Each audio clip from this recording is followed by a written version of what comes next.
Bonsoir à tous et à toutes, bienvenue chez Caribe. Merci d'avoir bravé ces éléments caniculaires et estivaux, tout à fait dignes de l'ambiance des Anneaux de Saturne pour venir à la librairie Caribe ce soir. On est extrêmement heureux de pouvoir organiser cette soirée consacrée à Zébald. C'était un projet qu'on avait depuis longtemps et donc on est extrêmement heureux d'accueillir ce soir Muriel Pic, Patrick Charbonneau et Hélène Gaudy, que je vais présenter brièvement. Patrick Charbonneau est un des meilleurs spécialistes de la littérature allemande et il a, faut que je parle plus fort. Il a traduit toute l'œuvre de Sebald, à l'exception des Anneaux de Saturne, qui a été traduit par Bernard Kress, parce que je crois qu'il y avait 2 livres qui étaient traduits en même temps, donc ça n'était humainement pas possible. Il a traduit beaucoup d'autres choses, dont notamment le Baudelaire de Walter Benjamin, et un livre qu'on a très souvent évoqué ici, qu'il n'a pas traduit mais qu'il a préfacé, qui est Le Mur Invisible de Marlène Haushofer. Hélène Gaudy est écrivaine, elle fait partie du collectif Inculte. Elle est plasticienne de formation, elle explore et ausculte des lieux réels ou imaginaires. Elle a publié un certain nombre de romans pour la jeunesse, et puis des romans pour nous, dont Plein Hiver, qui est paru chez Actes Sud en 2014, un roman sur le silence et le blanc dans une vie, on en parlera tout à l'heure, et puis Une île, une forteresse, qui est paru en 2016, je crois, chez Inculte, un texte sur les trous, le mensonge et l'aveuglement dans l'histoire et la géographie de Thérésine. Hélène a aussi publié, comme Muriel Pic, un texte dans le recueil Face à Sebald, qui est paru aux éditions Inculte en 2010, qui est un livre épuisé dont on a l'immense chance d'avoir ce soir encore 4 exemplaires. Muriel Pic donc est docteur de l'EHESS, professeur de littérature française à l'université de Berne, spécialiste de Sebald, traductrice de Benjamin, critique littéraire, écrivain. Elle a publié plusieurs essais sur Henri Michaud et sur Sebald, dont celui-ci, Sebald, l'image papillon, paru en 2009. On parlera de tous ses livres tout à l'heure. Elle a aussi publié en 2010 aux éditions Filigrane un recueil intitulé Les désordres de la bibliothèque. Elle a dirigé et édité ce livre Politique de la mélancolie à propos de Sebald, les actes d'un cycle de conférences qui s'est tenu en 2012 au centre Georges Pompidou. Et enfin, elle a récemment publié en 2016 ce superbe livre Élégie documentaire aux éditions Macula, et en 2017 un livre qui s'appelle En regardant le sang des bêtes aux éditions 33 morceaux. Donc on va tenter ce soir, à travers l'évocation des œuvres principales de Sebald, d'explorer son œuvre et quelques-unes de ses préoccupations majeures, en suivant la chronologie de l'écriture de ses œuvres qui n'a pas été celle de leur publication en France. Je pense que beaucoup d'entre vous le connaissent bien déjà. Il est né en 1944 à Wertach en Allemagne, au sud de la Bavière. Il a passé son enfance dans une partie de l'Allemagne qui était en grande partie épargnée par la guerre, par les hostilités, par les bombardements, par ce qu'on pouvait voir de l'Holocauste. Pourtant, il a eu l'impression que c'était de là qu'il venait. Il a grandi dans un milieu où ces sujets n'étaient pas abordés, ce qu'il a appelé une conspiration du silence.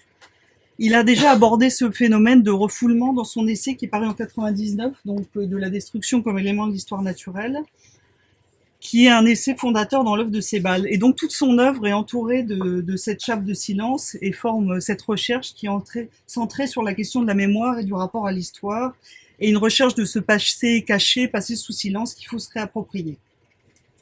Ce qui est fondateur aussi dans son parcours, c'est qu'il a été exilé en 1966 en Angleterre, à Manchester, parce qu'il se reconnaissait plus dans cette patrie vers laquelle il est toujours resté en écrivant en allemand et s'est toujours retourné néanmoins. Voilà, ces textes ont une immense force d'attraction pour leur qualité stylistique et tous les thèmes qu'ils abordent, mais ce serait peut-être mieux de vous laisser parler de lui déjà en introduction avant d'entrer dans l'évocation de ses œuvres. Alors peut-être on revient rapidement sur cet ouvrage de la destruction comme élément de l'histoire naturelle, Luftkrieg und Literatur en allemand, hein, Guerre aérienne et littérature. En fait, c'est un livre qui a été écrit à partir de conférences qui ont été tenues à Zurich. Et curieusement, c'est par ce livre qu'il a été connu en Allemagne. Donc, il a été connu en fait en Allemagne, donc dans sa patrie d'origine de laquelle il s'est exilé en 66, comme le disait Marianne, par un ouvrage qui a fait une énorme polémique, puisque la thèse de l'ouvrage, c'est de dire les Allemands ont vécu un traumatisme de destruction, ils se sont retrouvés dans des ruines, mais personne n'en parle. Même dans les familles, on n'en parle pas, il y a une sorte de tabou comme ça de la mémoire qui règne. Et Sebald donc dénonce ce tabou aussi pour susciter chez les gens l'envie finalement de le dépasser tout simplement, puisque une de ses thèses de base, on va dire, qui génère son écriture, c'est de dire que la description du malheur est la meilleure préparation à une possibilité du bonheur. Donc passer sous silence les ruines dans lesquelles on a vécu, c'est s'exposer à ce que ça revienne en fait, qui est un système de répétition. Alors c'était très délicat au début de parler de ce livre. Moi, la première fois que j'en ai parlé, je me souviens au Centre Marc Bloch à Berlin, il y avait des historiens, ils m'ont dit mais c'est un écrivain réactionnaire. C'est un écrivain qui nous dit que les victimes allemandes en fait sont comparables aux victimes de la Shoah. Alors qu'il évite évidemment toujours cette comparaison dans l'ouvrage. Mais donc il y a eu comme ça cette polémique et il a pris vraiment un risque dans sa réception avec ce livre-là.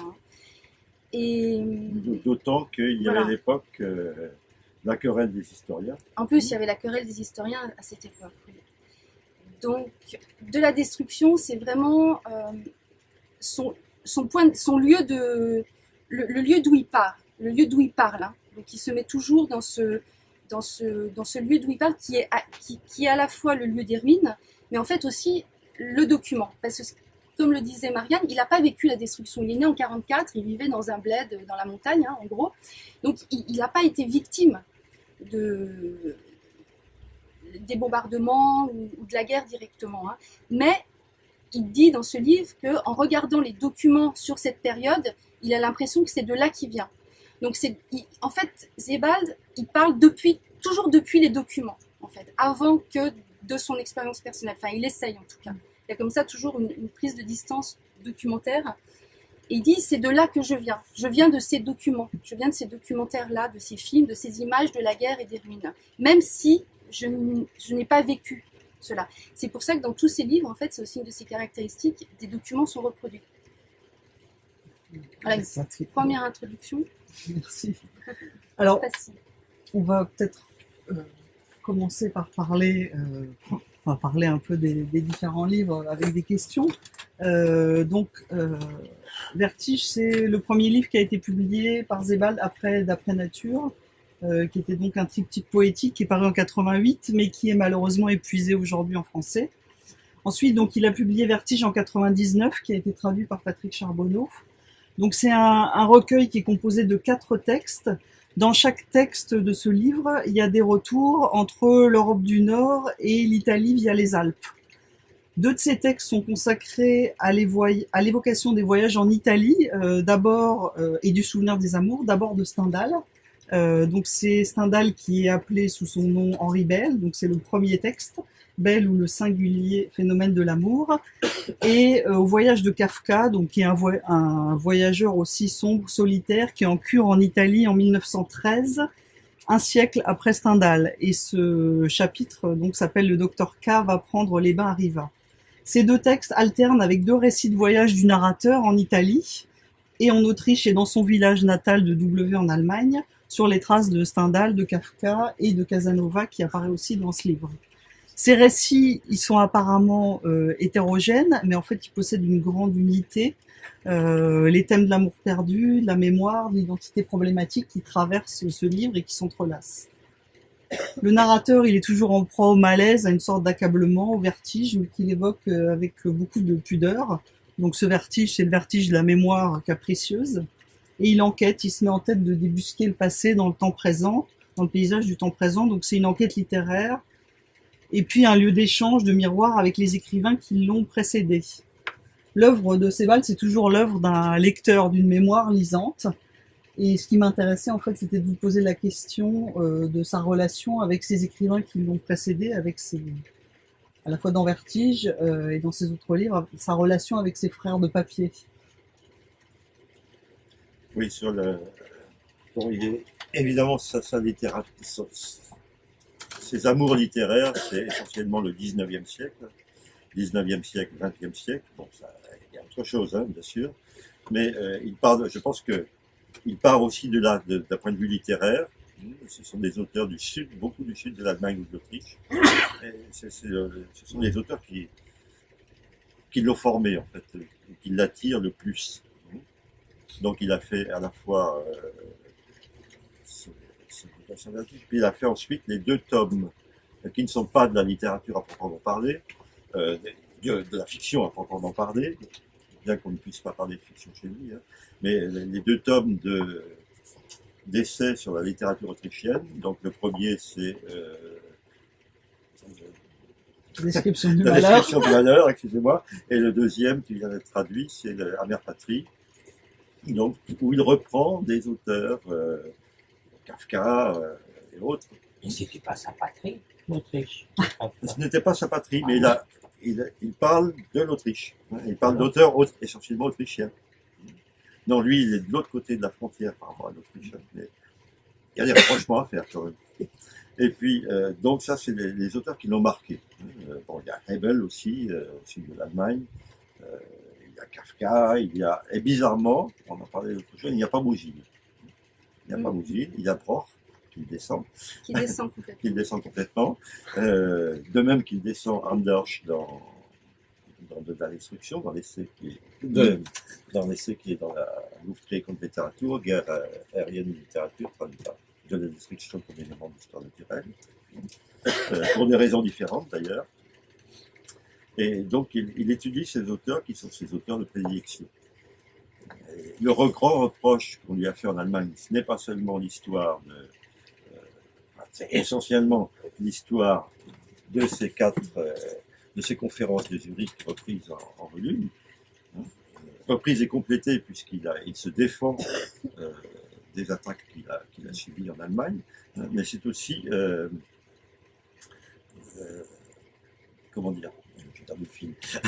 Le reproche qu'on lui a fait en Allemagne. Le reproche qu'on lui a fait en Allemagne, c'est d'être pas seulement ça, mais c'est aussi d'avoir un style qui n'est pas un style moderne. Beaucoup d'Allemands lui reprochent d'être un écrivain qui fait des phrases longues. Voilà. Des phrases tarabiscotées. Et en fait, il est presque plus aimé en France, ou aux États-Unis, ou en Angleterre, qu'en Allemagne. Je ne sais pas ce qu'il en est maintenant, c'est pas de le dire. En Suisse, en Suisse, c'est encore une autre, chose. C'est une autre question, puisque la Suisse est toujours présente dans les livres de Sebald, mais il explique qu'à un moment donné, il pense à s'exiler en Suisse parce qu'il aime énormément l'espace naturel en Suisse, mais il ne peut pas rester vivre dans un pays où les voisins sont capables d'aller dénoncer autrui pour tel ou tel incident dans la voie publique. Donc il ne supporte finalement pas la Suisse, donc il décide de partir en Angleterre. Et dans son rapport, moi j'ai vu sa bibliothèque en fait, qui est déposée aux archives de Marbach. En fait, ça c'est sa bibliothèque, c'est un photomontage de la bibliothèque de Sebald, pour laquelle j'ai jamais eu les droits. Donc, en fait, je vous le dis, je prends un risque énorme. Donc voilà, c'est la première des bibliothèques. Hein. Et là, on voit très bien son travail avec les auteurs qui lui sont chers, hein, où en fait, il y a énormément d'annotations et il y a aussi énormément de documents qui sont glissés dans les livres. Donc en fait, le maniement concret des documents par l'auteur, par Sebald, a je pense aussi influencé sa pratique d'insertion des documents dans les ouvrages, hein, vous voyez. Parce qu'en fait, dans ces livres physiques, on trouve aussi des photographies comme ça, ou une lettre de Gershom Scholem, par exemple, etc. Donc je pense que son rapport à la bibliothèque, peut-être plus qu'à certains auteurs, hein, il y a comme ça un déplacement dans l'espace de la bibliothèque, et il est assez foucaldien, puisque le lieu de l'imagination, c'est la bibliothèque, en fait. C'est pas l'imagination chez Sebald, c'est pas quelque chose qui invente de manière comme ça ex nihilo, hein, c'est vraiment comme dans ce texte très beau de Foucault, là, la bibliothèque fantastique. Il écrit à partir comme ça d'une trajectoire dans les livres. Hein. et dans les archives. Qui se manifeste par l'intertextualité, évidemment. Par l'intertextualité. Il cite, mais souvent il cite sans guillemets. Il intègre dans son texte, on arrive évidemment à l'histoire du montage, il intègre dans son texte des éléments, des phrases, des fragments d'autres auteurs, qu'il remet dans un autre contexte. Et il ne demandait pas les droits pour les images quasiment. Parce que moi je me suis retrouvée à l'Imperial War Museum à Londres, en train de chercher des documents pour essayer de les localiser. Et les archivistes m'ont dit, mais on n'a jamais eu de demande de droit de publication de cette image. Voilà. Beaucoup d'images étaient de son fait, hein. C'est-à-dire qu'il avait toujours son petit appareil photo. Il y a deux types de documents, si j'ose dire, de matériaux documentaires. Oui, alors donc il y a souvent des dessins, des documents, des photographies qui sont parfois floues, qui sont jamais légendées. Ils ne sont pas toujours ce qu'elles sont censées être. Oui. Sans avoir parlé. Oui, effectivement, et qui sont frappés d'incertitude et qui du coup frappent aussi le texte d'incertitude. Est-ce que vous pouvez nous parler de ce rapport entre l'écriture et l'image? Et puis je me demandais aussi si c'était, quand vous aviez traduit Sebald, si c'était un élément que vous aviez discuté avec lui, voilà, comment ça avait influencé éventuellement votre travail de traduction? Alors, bon, les images, moi, c'est plutôt ton domaine. Hein. C'est toi qui as parlé de ça, c'est toi qui as écrit là-dessus. Moi, c'est plutôt le texte lui-même. Petite anecdote, je me suis trouvé dans Vertige à me dire, tiens, mais ça, je l'ai déjà lu quelque part. L'histoire du déjà vu. Hein. J'ai déjà lu ça quelque part. Puis, je ne le retrouve pas. Du coup, j'ai pris le téléphone, j'ai demandé, dis donc, ça sort d'où ça me dit quelque chose. Ah, mais c'est Büchner, c'est dans Büchner, c'est tel endroit, et voilà. Et ça a dû être traduit, tu regardes la traduction, et effectivement, c'est ça. Et parfois, d'ailleurs, il oubliait, il citait de tête, et il oubliait ce qu'il avait, la référence qu'il avait, en fait, c'est le cas pour les émigrants, l'épigraphe du premier texte, je crois que c'est Dr. Zelwyn. Oui. Et il me dit, je lui demande, et le reste n'est-il par le souvenir détruit? Je lui demande, ça sort d'où ça? Est-ce qu'il y a un point d'interrogation? Parce qu'en allemand, il n'y a pas de point d'interrogation, et ça peut être un impératif. Mais il dit non, il y a un point d'interrogation, c'est tiré d'un quelconque poème baroque. Et en fait, le poème baroque, c'était une élégie de Hölderlin. L'élégie inachevée de Hölderlin. Et il le cite, alors il cite, et il ne cite pas exactement non plus. Hein, ça, c'est un problème que tu as abordé aussi dans ton livre. Hein. Il ne cite pas exactement, c'est-à-dire qu'il adapte la citation à ses besoins. C'est son bricolage, il adapte la citation à ses besoins. Je crois que ça rejoint un certain nombre de préoccupations que tu as dû avoir avec les... Oui, et puis je trouve que ça... Alors moi, je peux parler qu'en tant que lectrice de Sebald, que j'ai abordé par l'écriture aussi, mais je ne suis pas du tout spécialiste de l'œuvre de Sebald, contrairement à mes compagnons ce soir, mais en tout cas en tant que lectrice et inducteur d'écriture, parce que moi c'est aussi ça que j'ai aimé chez Sebald, c'est que je trouve que c'est peut-être ce statut des images qui est jamais complètement certain, et aussi ce statut des citations, fait qu'on a un rapport de lecture qui va être complètement différent d'un roman de quelqu'un d'autre. On va avoir une espèce de méfiance ou de vigilance, et ça mène presque à une lecture qui a quelque chose à voir avec l'enquête. Enfin, en tout cas, moi, ça a été le cas. C'est-à-dire qu'on se demande, on revient, on voit dans un autre livre une autre référence à la même chose, mais pas tout à fait la même. Et on va avoir ce processus en fait qui va se mettre en place de revenir sur ces livres sans cesse. Moi, c'est un des seuls auteurs que je relis. J'aime pas tellement relire les livres en général, et en relisant Sebald, je lis toujours autre chose. Et je trouve qu'il y a quelque chose de presque comme un objet qui changerait de couleur selon la manière dont on le regarde. Et alors c'est dû à plein de choses, pas seulement à ça, mais c'est dû aussi à ce statut toujours mis en question en fait. Nous-mêmes, on est toujours obligé de mettre en question notre lecture et de revenir en arrière, et d'avoir une lecture qui n'est pas forcément linéaire et qui va toujours aussi essaimer vers autre chose, enfin, vers les auteurs qu'il cite éventuellement, vers d'autres œuvres, vers des films, vers ce statut du document qui va nous pousser aussi à aller voir, à aller chercher. Et voilà, je trouve qu'en tout cas, il induit une lecture qui est absolument unique pour les lecteurs. c'est bon, il était universitaire aussi. Hein, donc, il marque aussi, son rapport à l'érudition varie dans le moment de l'écriture académique. Et encore, ça, là, il fait une entorse avec ces 2 livres au protocole, si j'ose dire, de l'écriture académique, puisque il n'y a pas tant de citations que ça. Enfin, ça reste quand même plus de l'essai, mais c'est quand même un universitaire à la base. Il commence à écrire tard, hein, plus de 40 ans. Donc son rapport à l'érudition, il connaît ça parfaitement, et du coup il sait aussi comment déconnecter ça, hein, comment produire de l'enquête, comment laisser des traces, laisser des signes, comment ne pas donner de référence aussi finalement. Dans ses essais, à proprement parler, comme dans la mère patrie, il les donne beaucoup plus, il me semble.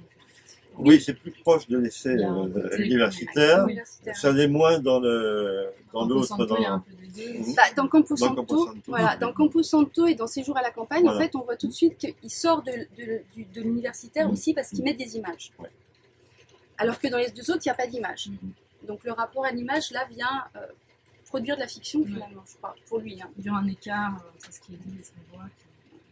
Et il va de plus en plus vers la fiction. Et vous parliez tout à l'heure d'après nature. Hein. D'après nature, pour moi, c'est la première chose qu'il a publiée comme, disons, écrivain. Et c'est aussi la matrice. Hein, c'est la matrice de tout ce qu'il va faire par la suite.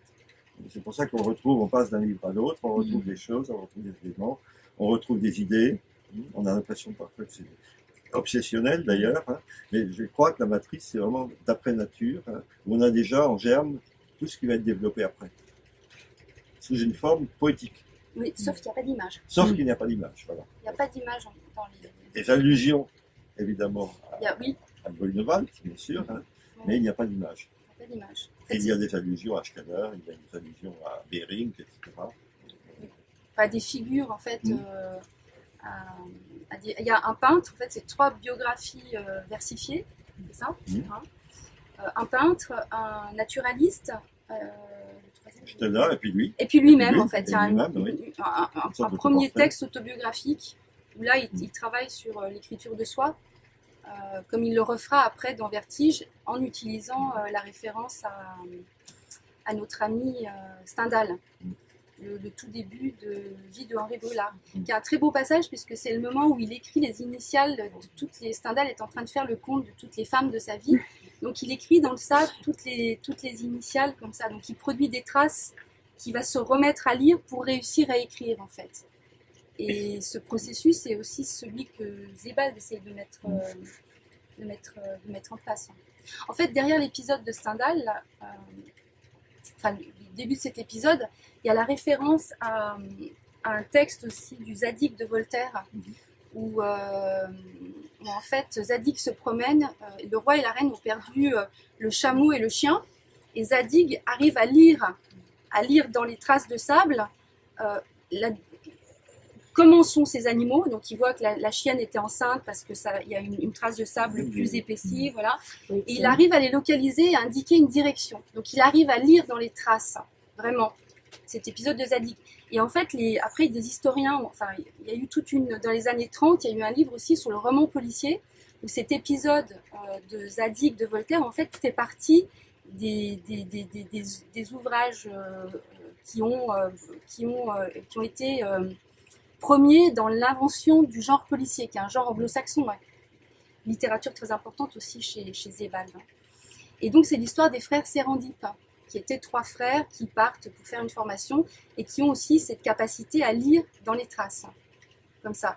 Et ce qui est bouleversant pour moi dans cette histoire, c'est qu'à un moment donné, les frères Sérendip, on se rend compte qu'ils ne sont pas en train de lire des traces du passé, en fait, ils sont aussi capables de deviner l'avenir.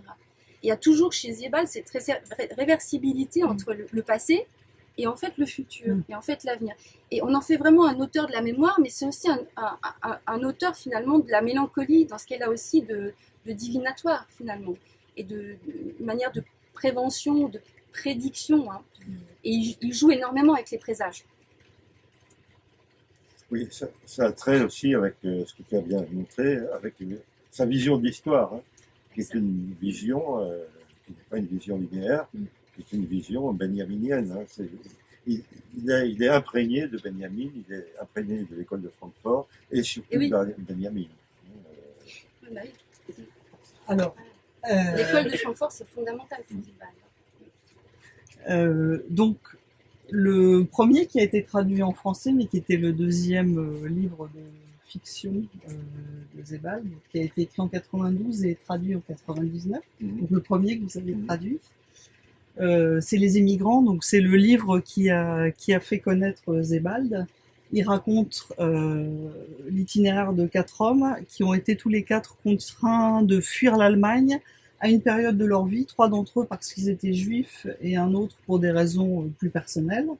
Donc il y a le docteur Henry Selwyn, chirurgien à la retraite, chez qui le narrateur a habité pendant quelques temps, qui est un homme qui est de plus en plus coupé du monde et puis qui se sent de plus en plus étranger dans ce qui est son propre pays.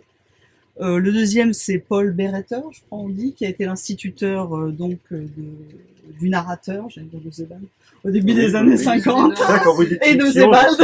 Quand vous dites fiction, oui. C'est un mélange de fiction et toujours. de réalité. Hein, et dont il entend parler à nouveau quand il met fin à ses jours en 1984 de manière terrible, à 74 ans. Le troisième, c'est un homme qui s'appelle Ambrose Adelwarts, qui est le grand-oncle du narrateur. Donc c'est un homme très distingué qui lui est né avant, donc à la fin du 19e siècle, 1886, un homme qui est parti très tôt de chez lui, qui a travaillé très tôt, qui a été exilé, qui est entré au service d'une famille des banquiers juifs extrêmement riches et qui est devenu le valet et le compagnon de voyage ou compagnon du fils Cosmo Salomon. Et cet homme, à la fin de sa vie, est rattrapé par la mélancolie, la folie et interné à la fin de sa vie. Et puis enfin, il y a Max Ferber, donc qui est un juif allemand exilé à Manchester en 1939 à 15 ans et un homme qui est hanté par le paysage industriel, les cheminées et la poussière de Manchester comme un écho à la destruction au pays perdu. Tous les 4, donc tous ces 4 personnages sont hantés par des souvenirs indéfinissables, des fantômes. Ce qui est très frappant dans ce livre, comme toujours chez Sebald, c'est que la manière de raconter la destruction, l'horreur, tout est fait par allusion et toujours de manière oblique, jamais frontalement, par allusion et par coïncidence. Et j'avais envie de te demander, Hélène, comment ça t'avait influencé, comment tu l'avais lu et comment ça t'avait influencé dans ton travail? Il y a quelque chose moi qui m'a beaucoup plus touchée chez Sebald que Sebald, je vais dire comme il faut, qui m'a touchée pour la première fois vraiment chez lui, par rapport à ses destins qu'il raconte, aussi par rapport à la période de la guerre, mais pas seulement, c'est qu'il n'est jamais dans la reconstitution. C'est-à-dire, il n'a jamais essayé de nous remettre dans l'époque, de nous faire ressentir ce qu'ont pu ressentir les personnes qui ont vécu cette époque-là, mais il va au contraire explorer l'espèce d'épaisseur de temps qui nous sépare, nous, de ce moment-là, que ce soit ce moment-là ou un autre. Mais moi, j'ai découvert Sebald par Les Émigrants, puis par Austerlitz, qui a été le livre peut-être le plus important pour moi, mais on en parlera après. Mais dans Les Émigrants, c'est présent aussi. Cette façon, en fait, effectivement, de sonder les traces, mais aussi de sonder tout ce qui nous, toutes ces strates qui nous séparent de ça, avec effectivement les blancs que ça comporte, les incertitudes, les vides, et de ne jamais essayer de les combler. Et en fait, moi, c'est ça qui m'a d'abord vraiment interpellée chez lui, c'est cette impression qu'en fait, en comblant les vides, on met un écran, on met une distance qui, moi, personnellement, en tout cas en tant que lectrice, me coupe de ce qu'on me raconte. Et là, au contraire, ce n'est pas le premier à l'avoir fait, mais en tout cas, particulièrement fortement chez lui, il y avait cet aveu, finalement, de tout ce qui nous manque pour arriver à saisir une personne, un lieu, une période. Et d'être plutôt dans la... Alors, il y a un texte dans Campo Santo, je crois, qui s'appelle Restitution, et il me semble qu'il y a quelque chose de cet ordre-là, c'est pas de la reconstitution, il y a quelque chose plutôt de l'ordre de la restitution, c'est-à-dire qu'il va nous rendre ce qu'il arrive à saisir, à attraper, à mettre en rapport aussi, parce que c'est effectivement toujours un kaléidoscope de différentes choses qui vont s'éclairer les unes avec les autres, au contact des autres. Et voilà, d'essayer de sortir un petit peu de cette épaisseur des éléments qui, en étant mis au contact les uns des autres, vont produire un phénomène de rapprochement, de coïncidence, et d'un coup, voilà, nous rendre apparentes des éléments qui peuvent paraître des détails, mais qui finalement sont la seule chose qui reste. c'est une grande pudeur de sa part hein, de dire de quel droit vais-je parler de l'Holocauste, de quel droit vais-je parler de la Shoah. Hein, et vous disiez tout à l'heure, de manière oblique, si bien qu'on peut très bien lire les émigrants sans faire référence immédiatement à des gens qui ont dû fuir l'Allemagne parce qu'ils étaient juifs. Hein. Ce n'est pas ce qui est en fait au premier plan. On le comprend peut-être petit à petit, je ne sais pas, comme lecteur, ça vient après. Hein. Ça vient après parce que c'est l'après-coup. Hein. Lui, il est né après, donc il ne peut pas être témoin, il ne peut pas. Les témoins eux-mêmes ont été longtemps avant de se manifester. Hein. Regardez ce qu'il dit de Hamri ou de Primo Levi. Hein. Donc, il faut trouver une autre manière d'aborder ce sujet. Donc pour rompre ce que tu disais, pour rompre cette conspiration du silence, qui est pesante en Allemagne. Moi, je l'ai vécu, j'étais dans les années 70, début des années 70 en Allemagne, j'étais en Bavière, et je sentais cette pesanteur. Je l'ai ressenti comme lui. C'était exactement la même chose. Ça a changé, heureusement. Mais c'est vrai que dans les années où il commence à écrire, il le dit lui-même, pour revenir à ce que tu disais tout à l'heure, il n'est pas resté en Allemagne parce qu'à l'université de Fribourg, il le dit clairement dans les interviews, l'université de Fribourg, tous les profs quasiment étaient des profs qui avaient travaillé pendant le nazisme et qui avaient collaboré avec le régime national-socialiste. Ça, il le dit. Je crois que ça part de là, tout ça. Et heureusement qu'il a eu l'école de Francfort. Heureusement qu'il a découvert l'école de Francfort. Il a découvert, oui. Il le dit très clairement. Je crois qu'il dit enfin, pour le paraphraser, que sans l'école de Francfort et sans Benjamin, on se demande dans quel espace de mensonge serait restée la littérature, en fait. Oui, hein, oui. voilà. Mais je crois que dans Les Immigrants, il exploite aussi ce qu'on appelle le syndrome du survivant, c'est-à-dire un type de suicide assez rare, un suicide à un âge très avancé, comme Primo Levi et Ameri. Donc c'est trois figures comme ça de personnes qui n'arrivent pas à accepter qu'elles aient pu survivre, alors que les autres sont morts, quoi, tout simplement. Donc il y a comme ça cette responsabilité qui fait que on n'arrive pas à dépasser quelque chose. Mais lui, Sebald, il pose très bien aussi cette question de la responsabilité des générations qui suivent. Hein. Il entre là d'une manière un petit peu de biais, hein, comme il le fait souvent avec Arendt. La question de la responsabilité, dans le jugement et responsabilité, Arendt dit, mais est-ce que les générations qui suivent, qu'est-ce qu'elles font est-ce qu'elles sont responsables? Qu'est-ce qu'elles font de cette mémoire? Donc pour Arendt, ils ne sont pas responsables. Chez Sebald, il y a quelque chose qui n'arrive. C'est pas une c'est pas une culpabilité, mais c'est une gêne. Oui. On peut pas parler de culpabilité. Il y a du symptôme, en fait. Il y a des traces, il y a des présages, et il y a tout le temps du symptôme. Et il faut les lire. Tous les livres commencent par du symptomatique, en fait, quasiment. Sentiment de vertige, désorientation. Et vertige, pour revenir au titre, le titre français, il perd quelque chose. Il perd énormément, parce que Schwindel en allemand, Schwindelpunkt Gefühle, c'est à la fois le vertige, et puis c'est aussi le fait de tromper le monde, de tromper son monde. Hein. Schwindler, c'est quelqu'un qui trompe son monde.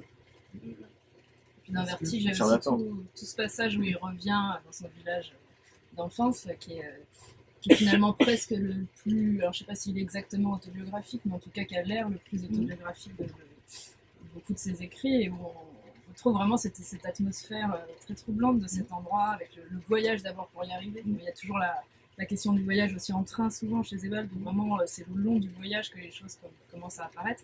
Et là, on a vraiment des souvenirs d'images de ces passages-là, où il passe à travers des tunnels, où il y a tout un enchaînement comme ça de lieux qui va l'amener dans ce village, et avec tous les faux semblants aussi de scènes de théâtre qu'il a vues enfant, tout un enchâssement en fait d'images. On a l'impression que l'image qu'il essaye d'atteindre est au fond de cet enchaînement, et qu'on va devoir passer avec lui par tout cette espèce de voilà, on creuse avec lui, et on arrive à ce lieu-là qui est très marquant. Où il y a d'ailleurs des fresques sur les maisons, des fresques qui sont d'un peintre qui s'appelle je ne sais plus comment, qui est un peintre bien dans la ligne de l'art national-socialiste. La propagande. Oui, propagandiste. Oui, le vertige, c'est très stendhalien aussi. Oui. Le Le syndrome rapprochement de qui fait Stendhal, que- le oui. vertige de la Christelle, éventuellement de l'amour. Mhm. Enfin, surtout le syndrome de Stendhal. Ouais. Alors, Patrick Charbonneau, c'est le... Non, non, vous avez dit le symptôme de Stendhal. Le syndrome. syndrome. Ah, le Le syndrome. syndrome, voilà. Il y a aussi le syndrome de Stendhal. C'est-à-dire, Stendhal dit, si je vois une image d'un paysage, une image peinte ou une photographie, c'est elle qui va rester dans ma mémoire et effacer mon souvenir, en fait, du paysage, mon expérience vécue du paysage. C'est ça, c'est le syndrome de Stendhal, parce qu'il n'arrive plus qu'à voir ce qui a été, que les artefacts finalement.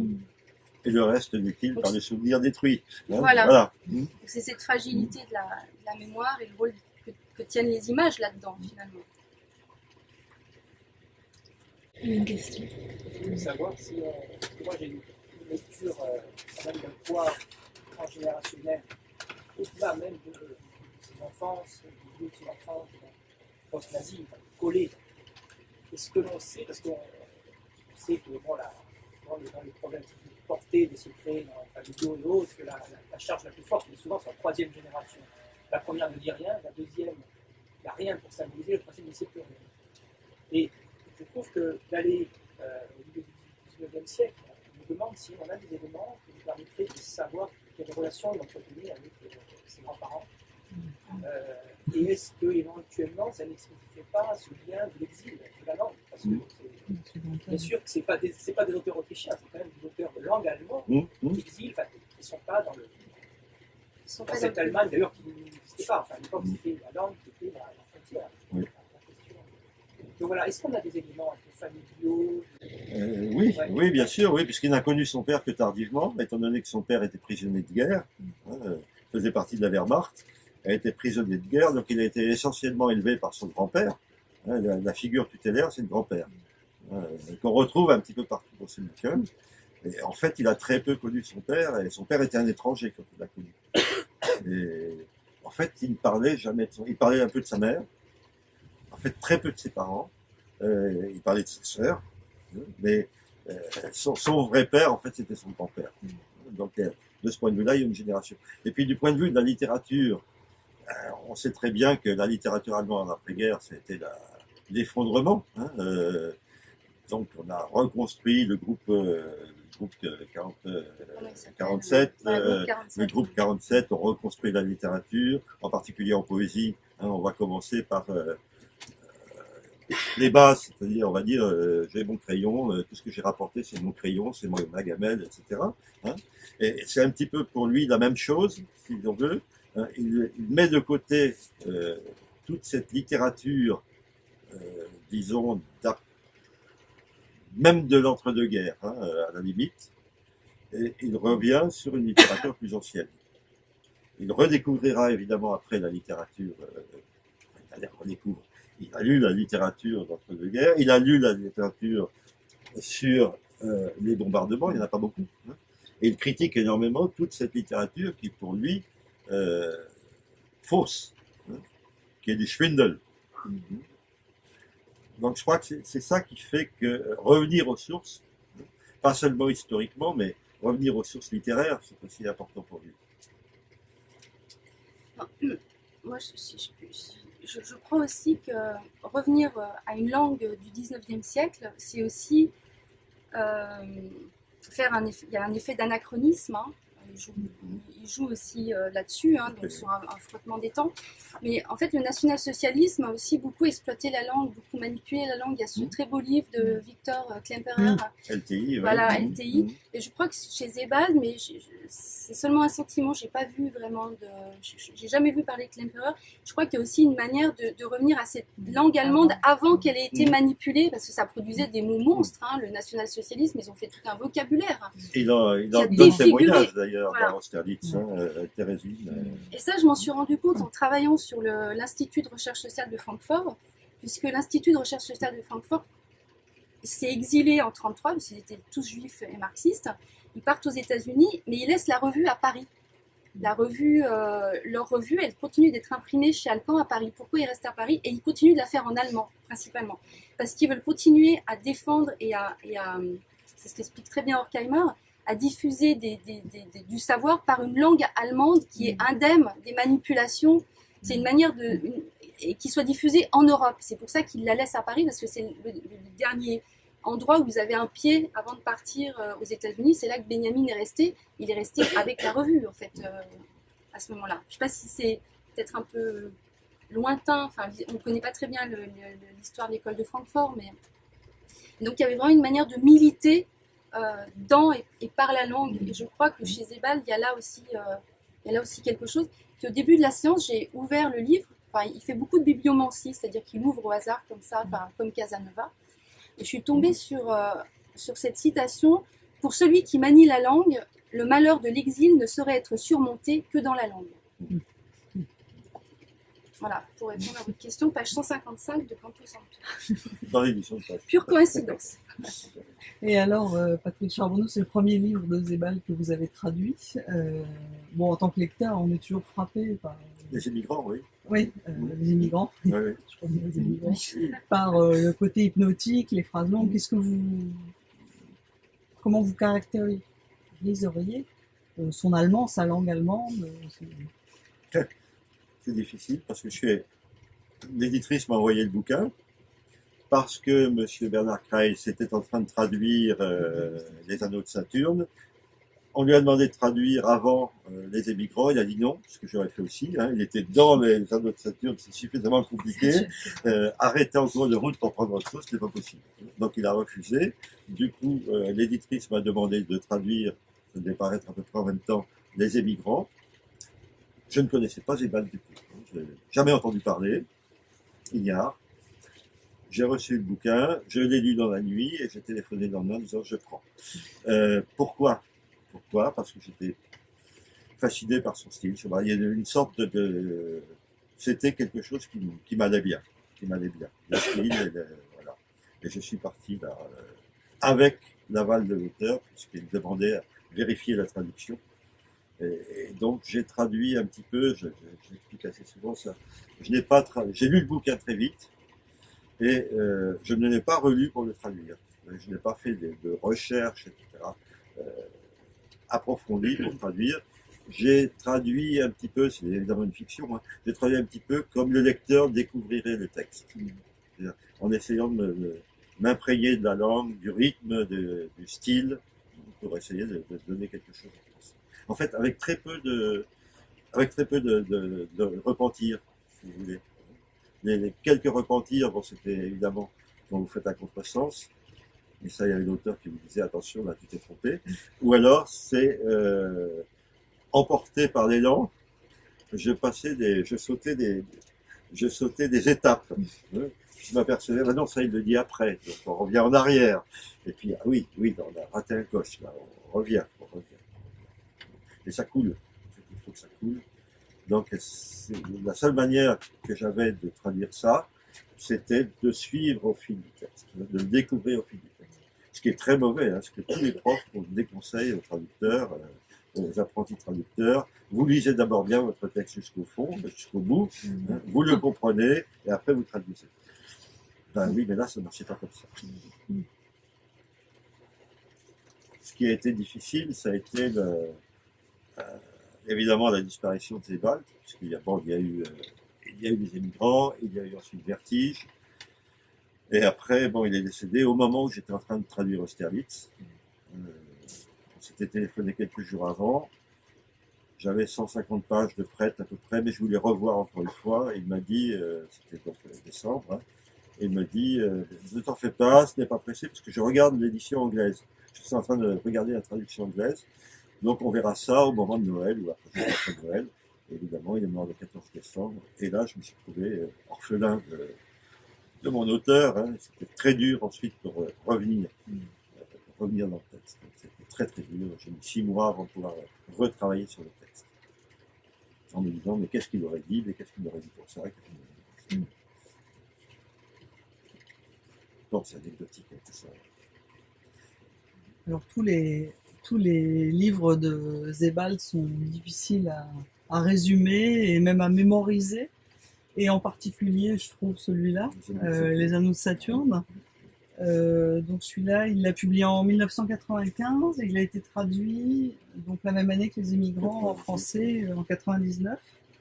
Donc c'est un narrateur au départ qui part, il est en proie comme souvent effectivement chez Sebald à un certain malaise et il entreprend un voyage à pied dans le comté du Suffolk.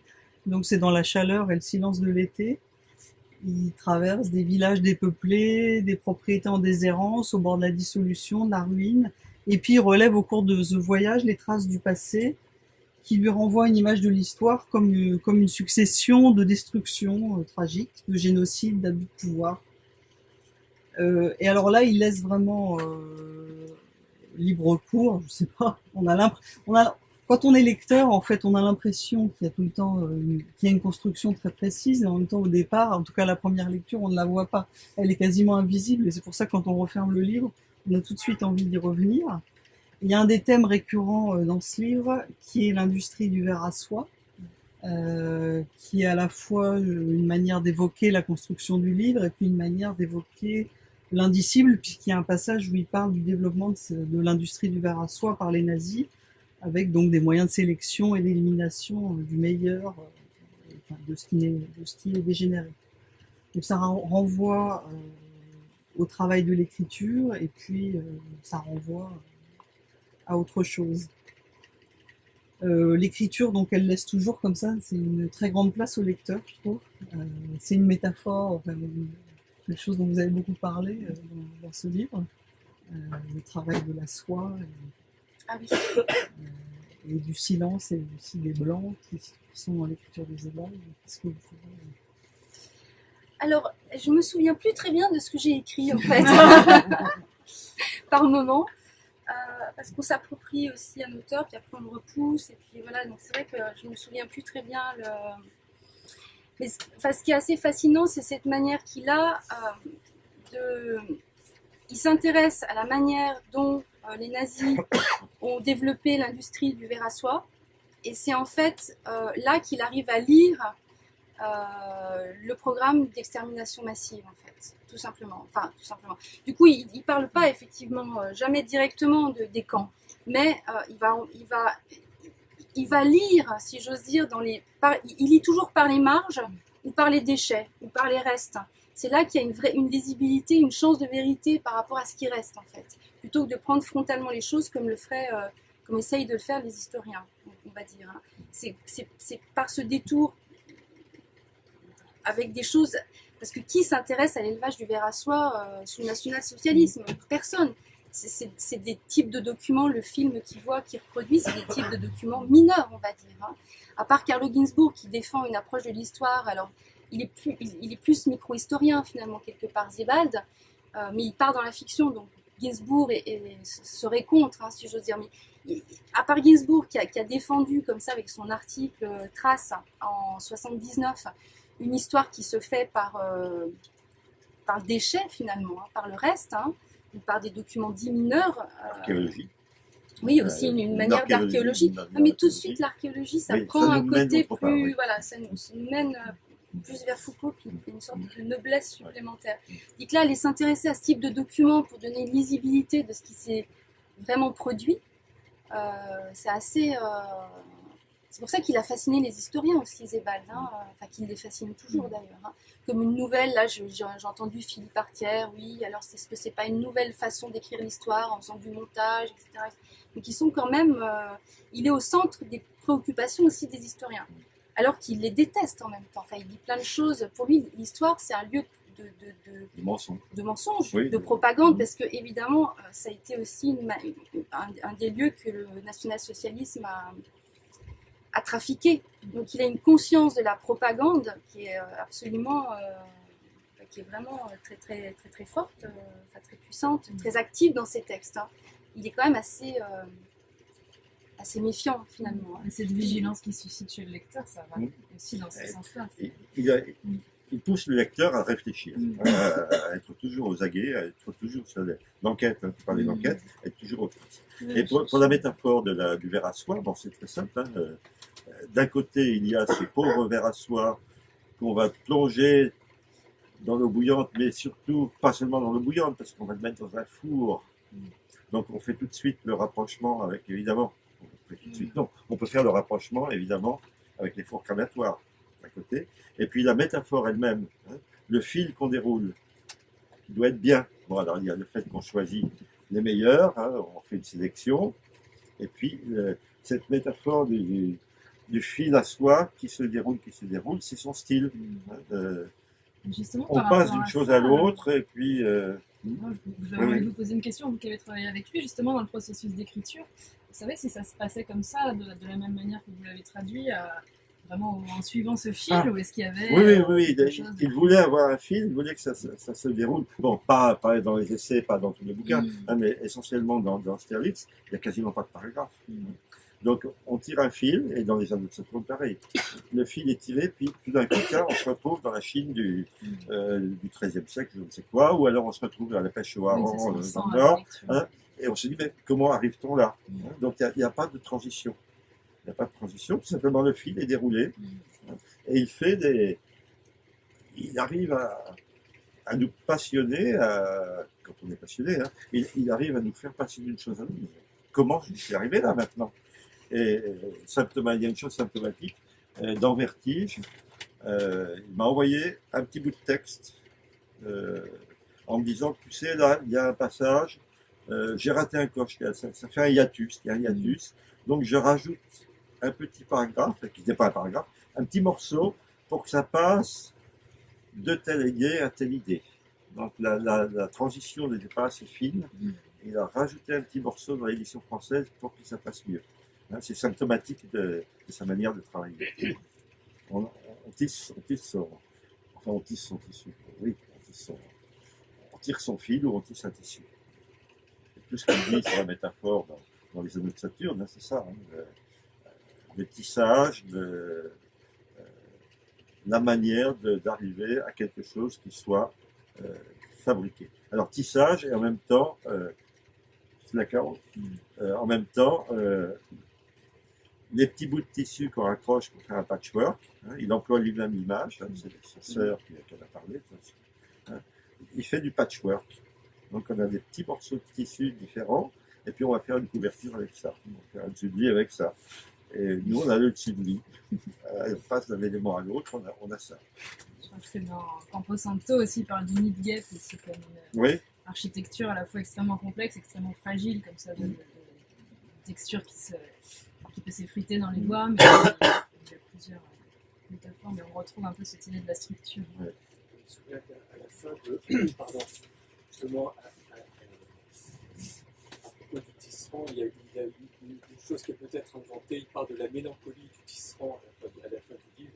Et c'est magnifique, le tisserand qui aurait une espèce de syndrome du tisserand qui serait tellement concentré sur sa trame, c'est justement qu'il y a un dessin lisible. C'est presque à la fin du livre. C'est une autre façon de décrire cette tension. il a employé plusieurs métaphores de ce style-là, hein, dans un bouquin qui n'est pas encore traduit, d'essai of the Dynamics of... Qu'un entretien. Oui, des entretiens. Sous la fine, Dynamics. le titre, c'est Sous la fine, c'est notre vie en fait. Toute notre vie, on est sur une sorte de fine couche de glace qui peut se rompre en fait à n'importe quel moment. Et là, il emploie une autre métaphore qui est la métaphore du changement de vitesse d'une voiture, du changement de vitesse automatique d'une voiture. Hein. On ne passe pas des vitesses, ça passe tout seul d'un engrenage à l'autre. Enfin, je connais rien. Lui, il avait une voiture comme ça? Non, il n'avait pas, malheureusement, il n'avait pas une voiture comme ça. Il était plus... Il n'aurait peut-être pas eu un accident de voiture. Mais Non, j'ai lu que c'était pas l'accident Non, de il a voiture, eu il avait un infarctus. Il a eu un infarctus au volant. Et il parle aussi d'un style de la nature morte dans le dernier texte de Camposanto. Hein. Donc l'idée que la nature morte, c'est comme ça de l'épars en fait, et, mais qu'il y a une cohérence ensemble. Hein. Parce qu'il a vraiment un mode associatif où il arrive à trouver des ressemblances avec des choses qui... C'est assez inouï, on n'y aurait pas forcément pensé. C'est le bricolage de Lévi-Strauss, en partie. Il fait référence aussi au bricolage de Lévi-Strauss, à la pensée sauvage. Il y a une production de savoir qui n'obéit pas aux normes systématiques qui sont attendues par l'académisme notamment, mais qui qui associe des objets, qui bricole, qui fait avec les formes, les défauts pour connaître autre chose, enfin, pour connaître autrement. Tu parlais de traces tout à l'heure, alors tu as écrit sur la trace et l'aura. Hein, on pourrait peut-être aborder ce sujet aussi. Entre trace et aura, pour sa vision de l'histoire. Je t'embête là. Non, vas-y. Non, mais c'est toi qui as écrit là-dessus. Alors, j'ai relu l'autre jour et j'ai trouvé que la couverture était particulièrement réussie. Parce que, en relisant, à propos de Kafka, hein, Barnabas. Car avec Barnabas, K se retrouve face à un frère qui, comme lui, aspire à tourner la page d'une histoire, restée bien trop longtemps en suspens. Certes, K ne sait encore rien de tout cela quand Barnabas se présente devant lui pour la première fois. Il parle du château de Kafka. Mais, avec un art consommé, Kafka fait en sorte que Barnabas lui apparaisse comme une épiphanie, comme l'idéal secret de celui qui se croit seul. L'aura qui entoure Barnabas est celle d'un ange, symbolisé en premier lieu par son sourire, qu'il ne parvient pas à chasser, puis par sa simple réponse à la question de K étonné. Qui es-tu? Je m'appelle Barnabas, dit-il, je suis un messager. Donc l'histoire messianique, hein, le décryptage que fait Sebald de K comme étant un messie. K est un messie. Barnabas est un messie. Et je trouve qu'ils ont trouvé une belle illustration qui fait penser évidemment à l'ange, quand il parle d'un ange, à un messie, et qui fait penser aussi à l'ange de l'histoire de Benjamin. Je te renvoie la balle. L'ange de l'histoire, vous connaissez sûrement l'ange de l'histoire, hein, c'est celui qui recule. En fait, il avance à reculons. Parce que dans ses ailes, il y a une tempête qui est le progrès, qui l'empêche d'arrêter, d'avancer. Mais il le fait à reculons, c'est-à-dire qu'il avance en regardant le passé. Les ailes déployées. Les ailes déployées. Donc ce serait ça la posture à avoir, c'est-à-dire ne pas renoncer au progrès, enfin ne pas renoncer à avancer, mais en gardant un regard tourné vers le passé. En fait. Et en fait, le passé, ce sont uniquement des ruines. Oui. Un champ de ruines. Et là, vous avez des montages qu'il a fait en fait lui-même, qui étaient dans son bureau. Qui sont assez, qui montrent un autre aspect, disons, plus humoristique de Sebald. Puisqu'on lui a beaucoup reproché sa grande mélancolie, en fait. Hein. Oui, alors que dans la vie, il n'était pas seulement mélancolique, Non. hein, parce que quand vous regardez des textes de Vertige, vous avez des parodies de Bernard, hein. L'histoire des deux femmes là, deux sœurs qui font des gâteaux. Hein. Ah oui. Le curé et le médecin qui sont sur leur moto, tout ça, c'est de la musique. C'est de la parodie. La musique bavaroise. Oui, inspirée. il y a des parodies des parodies du style aussi de Bernard, de l'œuvre de Bernard. Et puis évidemment, il y a ce gros Allemand là qui est dans le train. Il y a aussi ça chez lui. Et aussi dans l'archéologue de la mémoire, il y a des... Si vous nous entendez là. On va parler d'Austerlitz, donc, qui est publié en 2001, donc le dernier du vivant de Sebald. Non, voilà. Le dernier publié, enfin Ah non, publié. il était mort quand il a été publié en français. Ah oui, pas en Ouais, français. ouais. Ouais. Oui, son dernier bouquin en allemand. Oui, en allemand. C'est à la fois celui qui se rapproche le plus d'un roman, mais en même temps, l'intrigue constitue pas le seul cœur du roman, et il n'arrête pas de transgresser les règles du roman. Alors, j'ai pas envie de trahir l'intrigue, puisque c'est quelque chose qu'on fait jamais ici, même si on a certainement beaucoup d'entre vous ici qui l'ont déjà lu.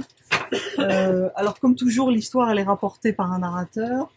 Ce narrateur, au départ, il part et, bon là, il est pas mu par un malaise, mais par une sorte d'impulsion incompréhensible. Et puis, il arrive, alors le début est extraordinaire. Pendant 50 pages, on apprend pas grand-chose sur la vie du héros du livre, Jacques Austerlitz. Mais le narrateur, donc, est parti en voyage, arrive à Anvers et il va visiter le jardin zoologique d'Anvers, en particulier un endroit qui s'appelle le Nocturama, donc où vivent les animaux nocturnes. et il est frappé par leur vie crépusculaire et en particulier leur regard. Et ensuite, après ça, il va à la gare d'Anvers, et là, dans la gare d'Anvers, il va rencontrer un homme dans la salle des pas perdus de la gare. Et cet homme, il est frappé par cet homme qui prend des photos. Et il est frappé aussi, alors, soit au début, soit un peu plus tard dans le texte, par le regard de cet homme, qui est marqué par les ondes de l'effroi, il dit à un moment. Donc ce livre, c'est le livre de la recherche des origines de cet homme, déraciné, et puis qui ne connaît pas l'histoire de ses origines, de son histoire. Mais j'aurais bien voulu qu'on parle du regard, qui est dès l'origine d'Austerlitz, et qui est au cœur de cette enquête sur la vie et les origines de Jacques Austerlitz.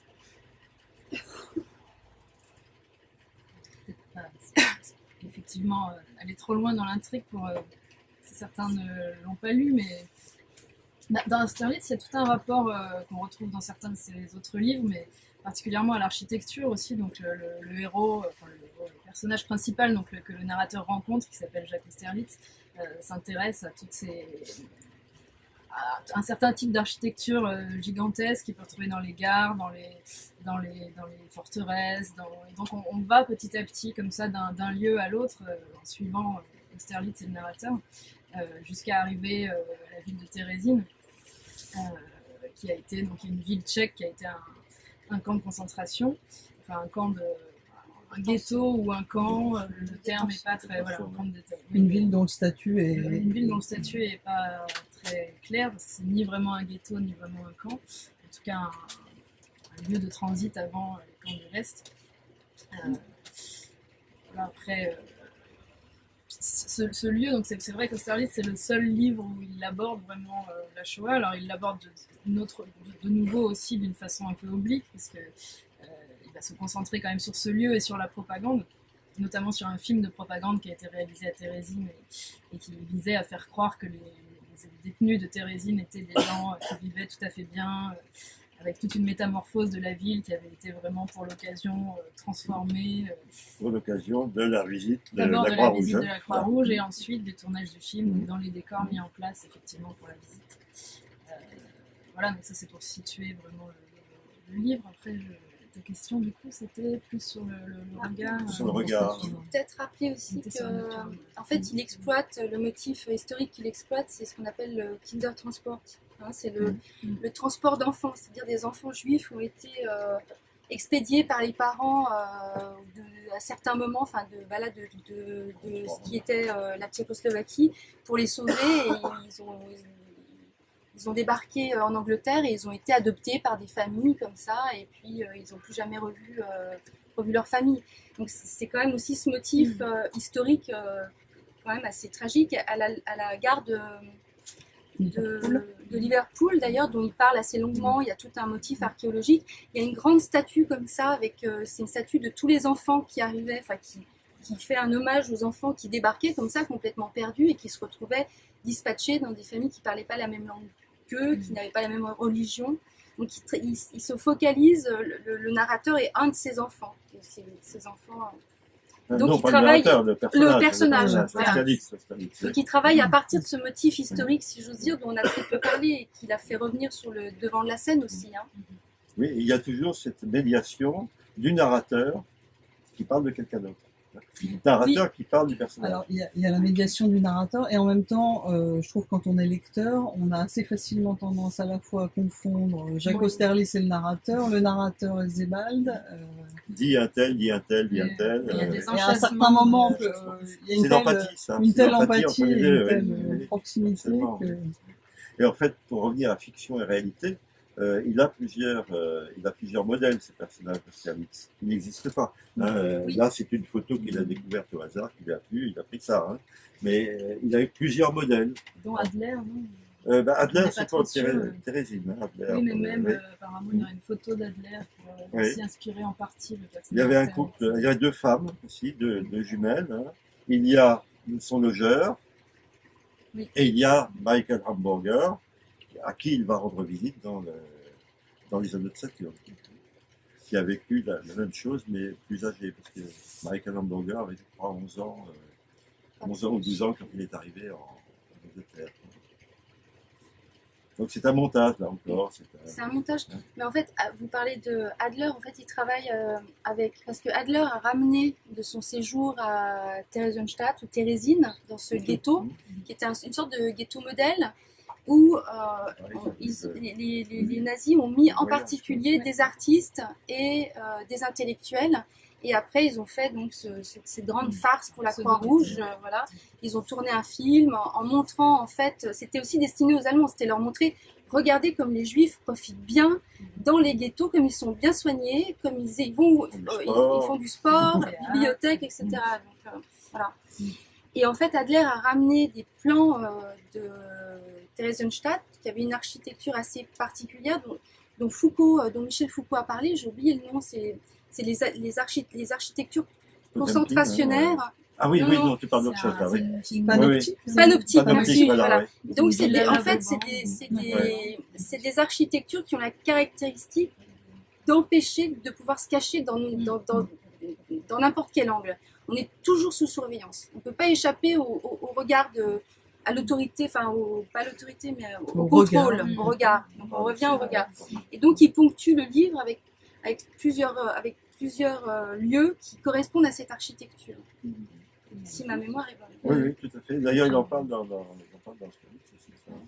Il y a un rapport aussi de ce qui protège et de ce qui enferme, d'une forteresse qui est au départ conçue pour protéger contre les invasions prussiennes cette ville, et qui finalement va se révéler effectivement idéal pour faciliter la surveillance, le contrôle. Ce que l'inspecteur de la Croix-Rouge d'ailleurs trouve formidable, parce que dans son rapport il écrit c'est merveilleux, on n'a pas besoin de mettre de mirador, c'est vraiment très bien conçu pour que... c'est une espèce d'architecture dont il dévoile aussi un peu les potentialités qui sont contenues à l'intérieur, même si elles ne sont pas volontaires, mais qui vont se retourner contre les concepteurs, qui vont se retourner contre, en l'occurrence, les victimes, les gens qui vont y être enfermés. Alors, dans la recherche de Jacques Austerlitz de ses origines, c'est comme une enquête sur les traces, comme dans plusieurs de ses livres. J'aurais bien voulu qu'on parle de pourquoi il utilise ce mode de l'enquête policière qui a en germe tout le soupçon, l'angoisse, l'incertitude aussi. Oui, on en parlait tout à l'heure à propos des traces. Tu parles des traces d'animaux, à partir de détails, à partir de la chienne qui va avoir ses mamelles qui traînent, donc on va savoir qu'elle a eu des petits, etc. C'est un petit peu le même modèle d'enquête, de recherche à partir des traces, d'une reconstitution de ce qui a pu avoir lieu. Enfin, restitution plutôt que reconstitution.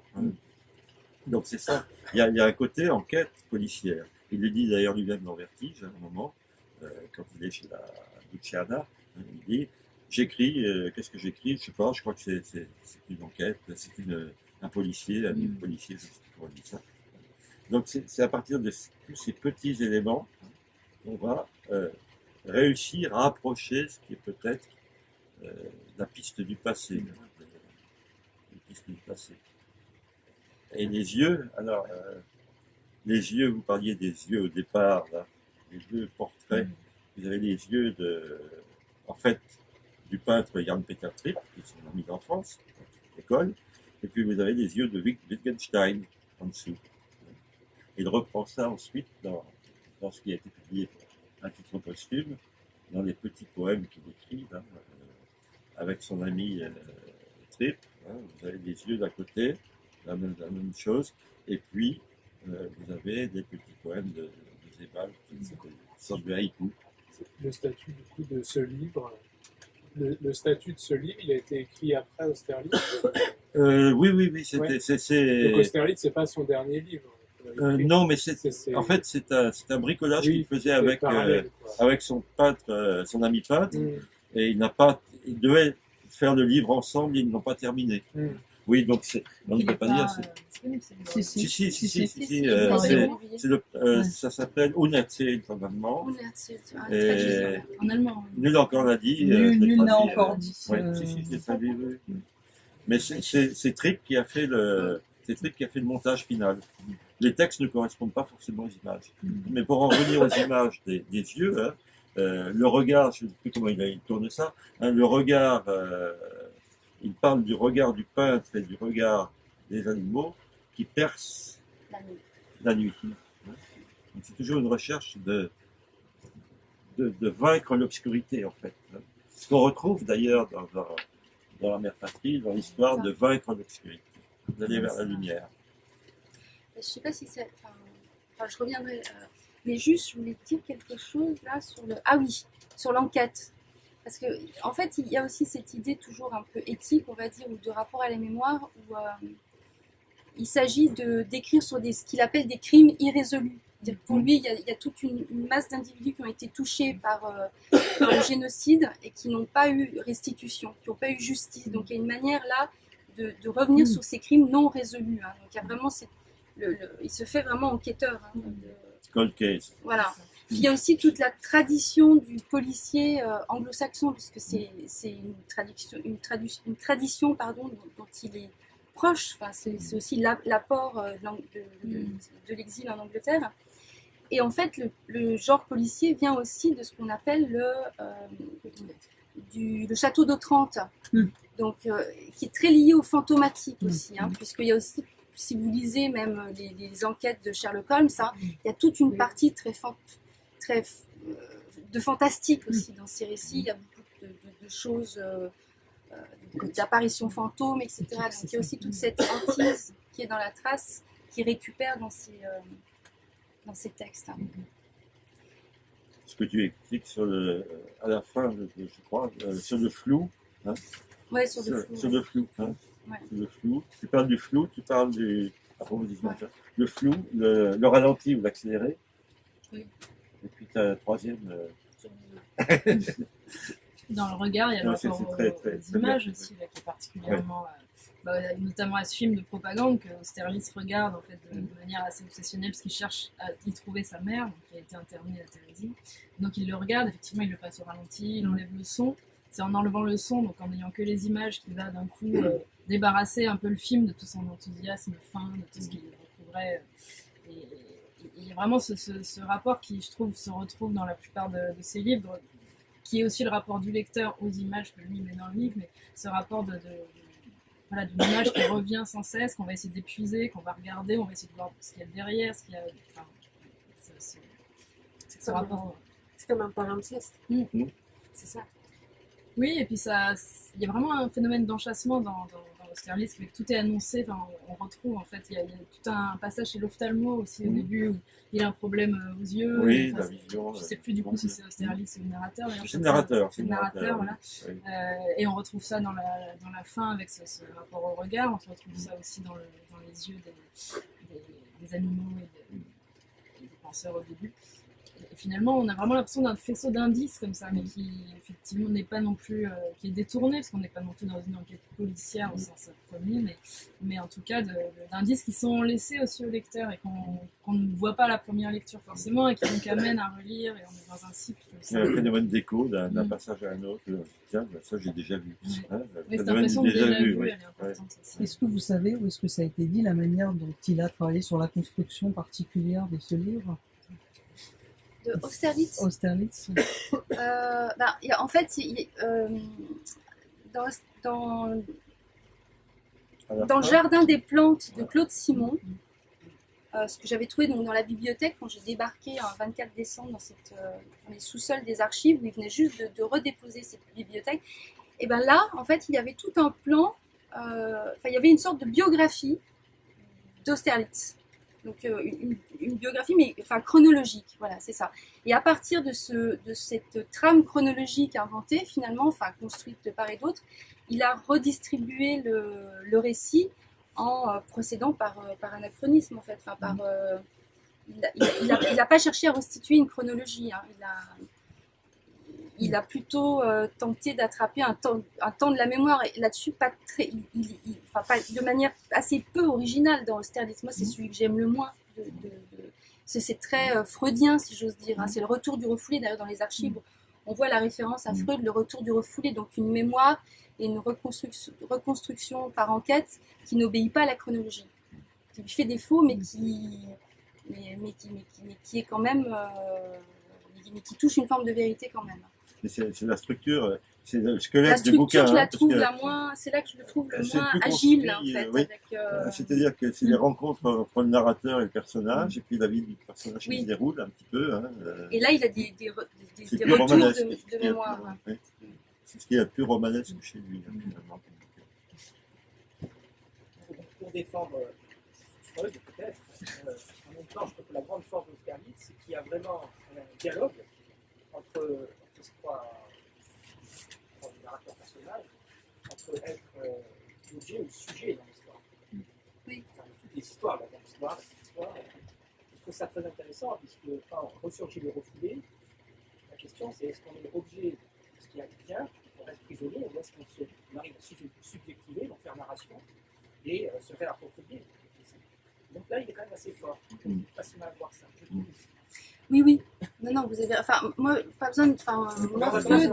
Non, je suis freudienne. Enfin, on ne va pas entrer dans la psychanalyse, mais il a inventé un modèle de temps, Freud. Ça, c'est indéniable. Enfin, épistémologiquement, c'est un des acteurs les plus importants du XXe siècle. Hein. C'est simplement que, bon, voilà, là, le travail de la mémoire, on voit que c'est le retour du refoulé tout de suite.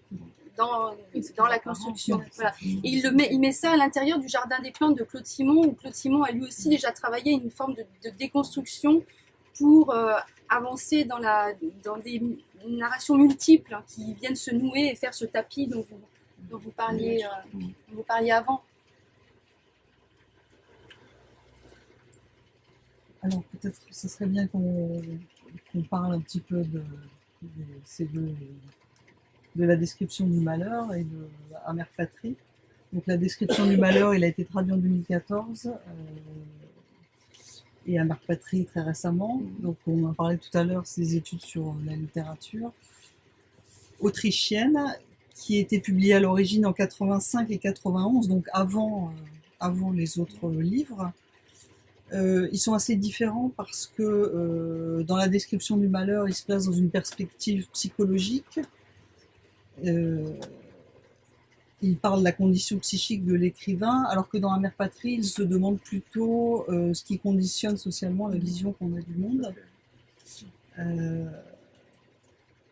Je voulais savoir d'où venait cette influence de la littérature autrichienne. On a parlé tout à l'heure un peu de la littérature allemande du XIXe siècle, j'ai l'impression dont elle est influencée.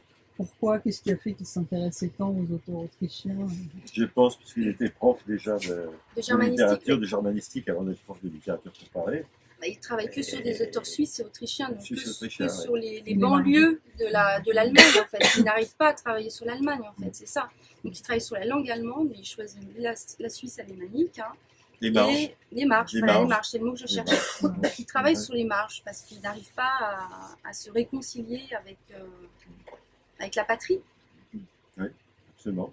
Sans pouvoir l'oublier. Et d'un point de vue formel, tu disais que c'est celui qui préfère le moins Austerlitz. Celui qui provocation. Oui, non, mais celui qui se rapprocherait, je crois, de son idéal, ce serait le bouquin dont il parle de Gerhard Roth, où il y a un montage, une langue qui est complètement désarticulée finalement, où il y a la construction de mythes, un rapprochement qui se font par bricolage de ces personnages du fils de l'agriculteur, et puis que je mettrai en relation avec ce qu'il raconte de Herbeck dans Vertige. Ce personnage qui est interné en fait, et qui, en bricolant des poèmes, arrive à faire sortir une vérité. Donc tu parles aussi dans Campo Santo, je crois. Oui, il y a un essai sur Herbeck.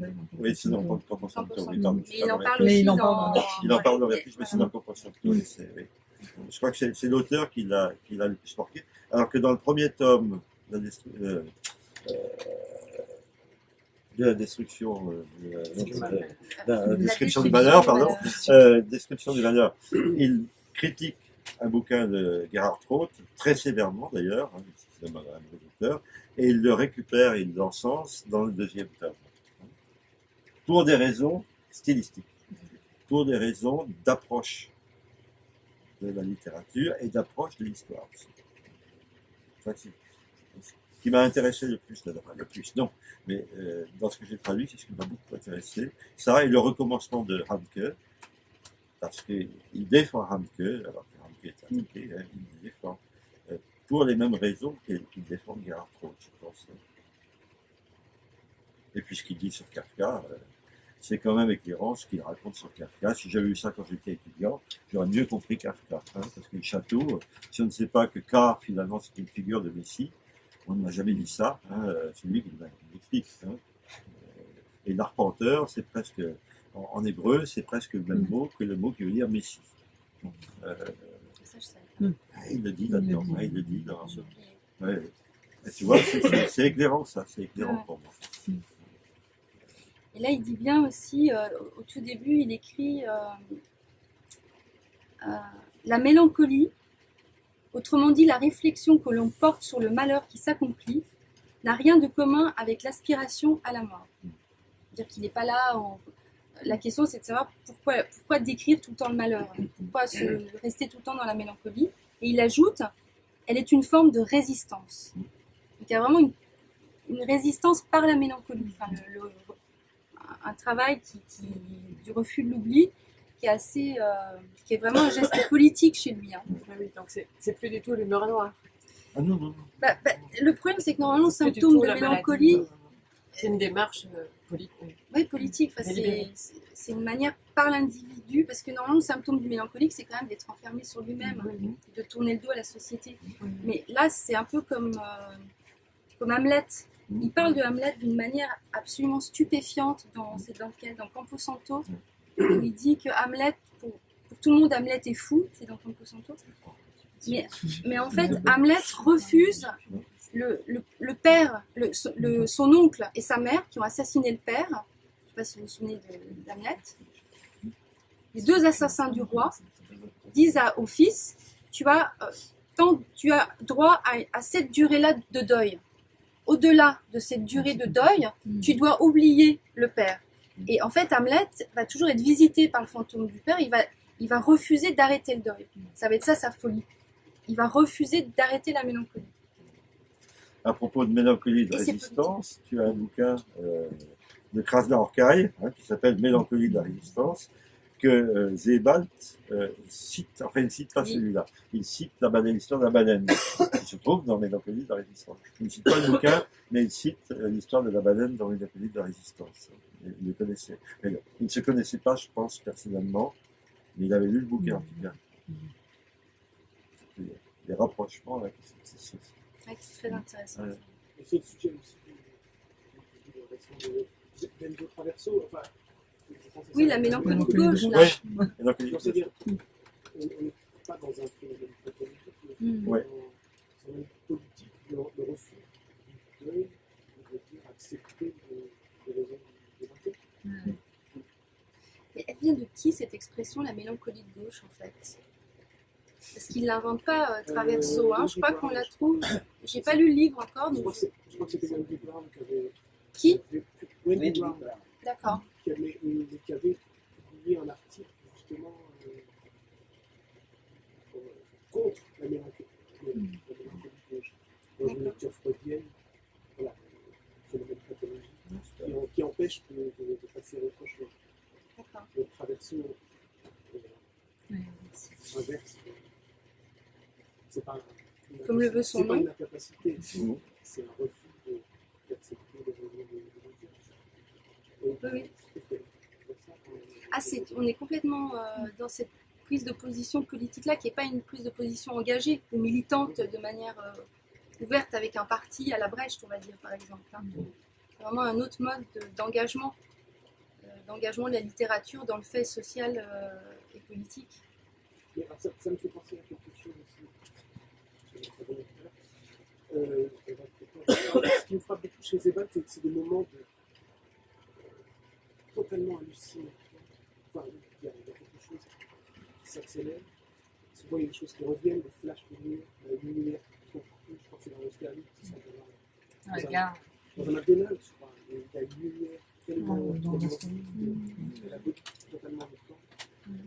Enfin, des moments comme ça, totalement, ou alors à l'aller ou au retour l'aller ou au retour dans son village, et dans le train. Oui, dans le train, il y a les Mais flashs. cette obsession du monde dévasté, déserté. Il y a dans les années de Saturne aussi, quand ils se promènent sur la plage, j'imagine que face à un monde qui a été déserté par le. Et justement, vous parlez de ça, on ne sait pas si on est dans le passé, parce que c'est la catastrophe étape venue, il va venir. Il y a beaucoup d'endroits où il fait cette réversibilité quand il va se promener dans qu'est-ce que c'est déjà, j'ai oublié. C'est dans lequel C'est dans dans les anneaux de Saturne. Il va voir un ancien site militaire Oui. où ils ont fabriqué il y a eu des sales histoires là. Orford Ness, voilà. Donc c'est comme ça un endroit complètement une sorte de ruine. C'est un peu voilà avec une mémoire particulière. Ils ont fait des expériences sur des individus, voilà. Et là, il a l'impression, c'est à la fois comme des ruines du passé et en même temps, il a une vision du futur. Comme si c'était une ville future qui était là. C'est ce que ça nous promet en fait. Et on a le même phénomène à la fin de Vertige, où il est en train de feuilleter le journal de Samuel Pepys, où il parle de l'incendie de Londres. Hein. D'ailleurs, vous avez vu, j'étais choquée, c'était marqué « Incendie de Londres » pour la grande tour, là, qui a malheureusement... Voilà, et il est en train de feuilleter ce livre de Pepys et il s'endort plus ou moins et on tombe dans entre le rêve et la réalité. Et en fait, il a une vision d'une sorte d'apocalypse future qui attend dans les flammes, Donc on est toujours dans cette réversibilité. Dans la version anglaise, il marque 2013. 2013, oui. Il met une date comme ça pour dater comme si c'est vraiment une prophétie, mais je crois qu'il le retire. Il le retire de l'édition française. Non, ça il était dans l'édition française. Ça a été retiré. Ça a été retiré par... Par lui, je crois, non? Non, je pense pas. En tout cas, ça apparaît dans l'édition allemande, c'est 2013. Non. Ah ben non, il y est. Non, il y est. Et il y a même une note de Martin Waffendorf, je crois. Ou alors il disparaît dans l'édition... Enfin, il y a une édition où il n'y est plus. Ouais, il l'efface. Ouais. Bon, c'était oublié, c'est peut-être l'édition de Gallimard qui était mauvaise. Ah oui, il manquait des pages. Alors. Ça. Mais c'est toujours l'idée de la catastrophe en permanence. Hein. C'est l'idée benjaminienne de la catastrophe en permanence. Ces moments de vertige, on s'aperçoit que d'éblouissement, de perte de vue, où on ne sait plus où on est parce qu'on est dans un monde qui déconne, quoi, qui ne va plus. Hein. Et concernant la mélancolie aussi, l'utilisation qu'il fait de Thomas Brown et de cette image, surtout dans le livre de Thomas Brown, si on avait la possibilité de parcourir la Terre en même temps que les moments de sommeil, on aurait cette idée que le monde est peuplé de mort. Oui. Que le monde est, j'ai pas entendu. Que le monde est peuplé uniquement de morts. Ah voilà. Ouais. Mais les morts sont partout, hein. Là il y en a qui sont assis. Cette communauté des morts, des fouilles archéologiques dans le trou de Ouais. Oui. Dans les fondations de la gare. La gare de Non, c'est pas. On a l'impression qu'il y a une communauté, une sorte de double de la communauté humaine, qui est la communauté des morts. Ah oui. C'est particulièrement frappant dans Camposanto quand il parle des rites funéraires en Corse et de la manière dont les disparus sont toujours présents dans la société, en tout cas jusqu'à la Seconde Guerre mondiale, début du XXe siècle. Oui, ben là, c'est un peu la même chose aussi, c'est l'idée qu'évacuer cette idée de la mort, enfin en tout cas l'éloigner de nous, ça les, encore une fois les fait revenir. Il y a un passage comme ça dans Austerlitz aussi, où à un moment donné il visite le musée du ghetto de Thérésine et il a vraiment la vision de la ville remplie de toutes les personnes qui sont mortes. Il y a beaucoup de passages comme ça, mais il le met en lien aussi avec la fin des rituels, en tout cas l'éloignement des morts. Le rejet de la mort, quoi. Hein, l'idée de vie éternelle, et puis on va expédier le corps dans l'espace. Enfin bon, il y a tout un tas, je ne sais plus dans quoi c'est ça, l'histoire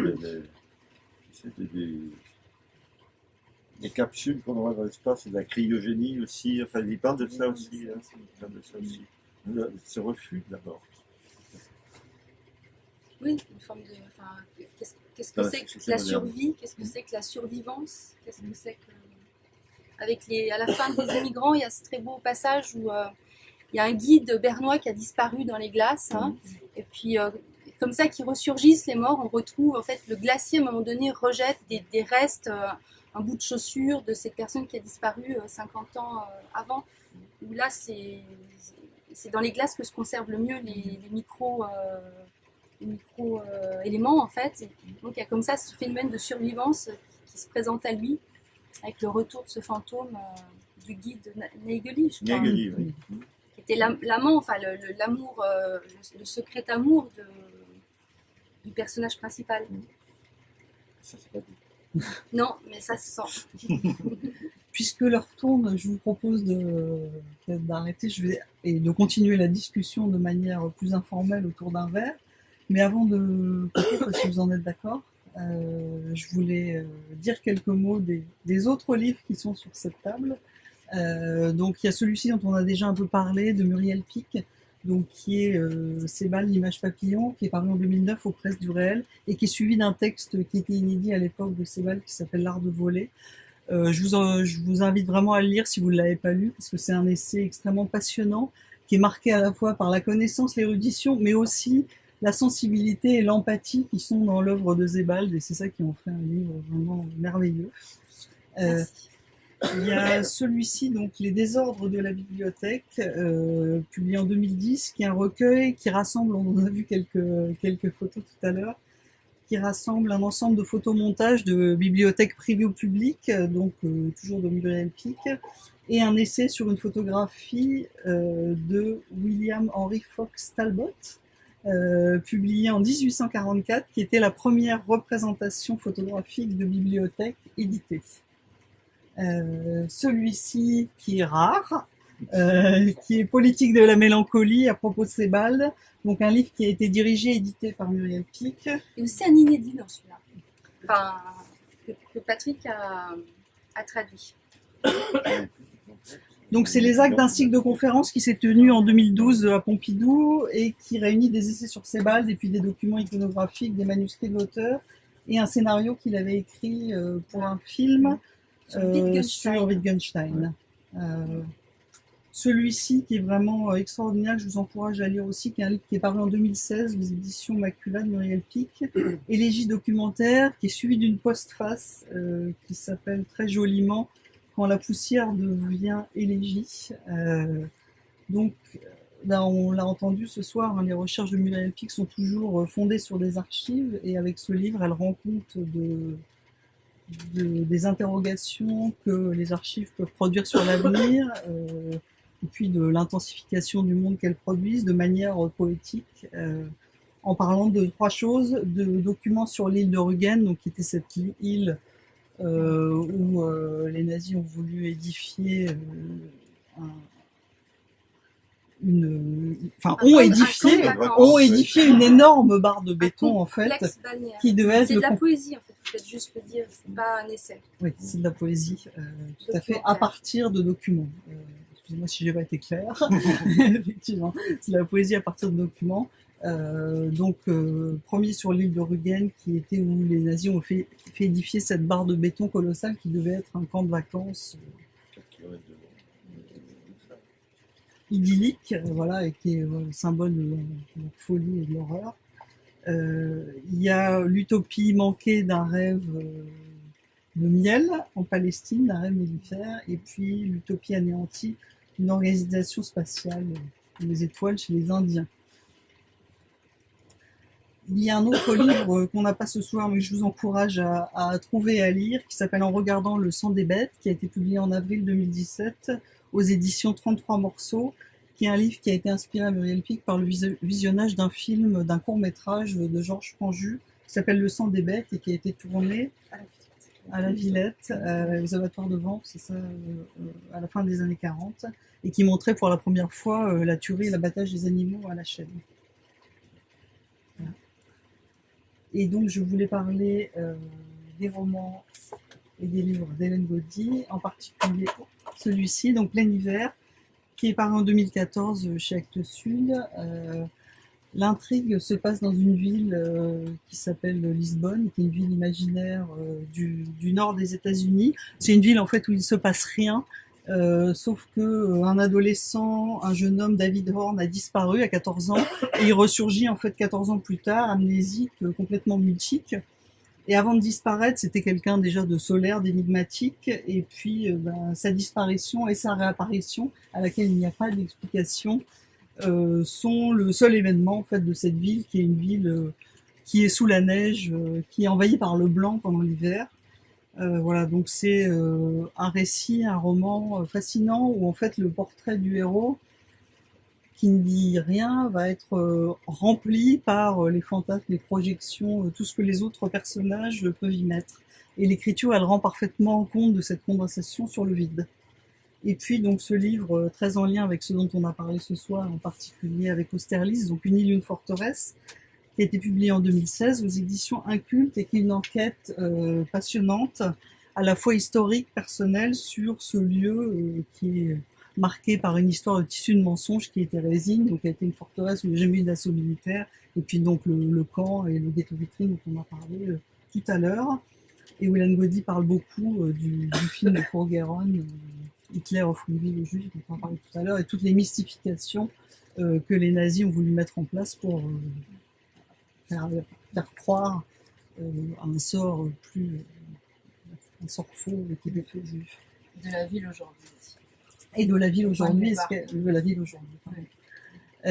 et enfin, on a aussi ce soir, de manière exceptionnelle, un recueil qui est paru en 2010 chez Inculte, Face à Sebald, donc une monographie qui rassemble des textes d'un certain nombre d'écrivains, et notamment de Muriel Pic et d'Hélène Gaudy, qui est un livre épuisé et dont on a réussi par miracle Je sais pas comment. à avoir quelques exemplaires ce soir. Voilà, je remercie beaucoup nos intervenants, je vous remercie, je vous invite à continuer la discussion autour d'un verre. Merci à toi. Merci.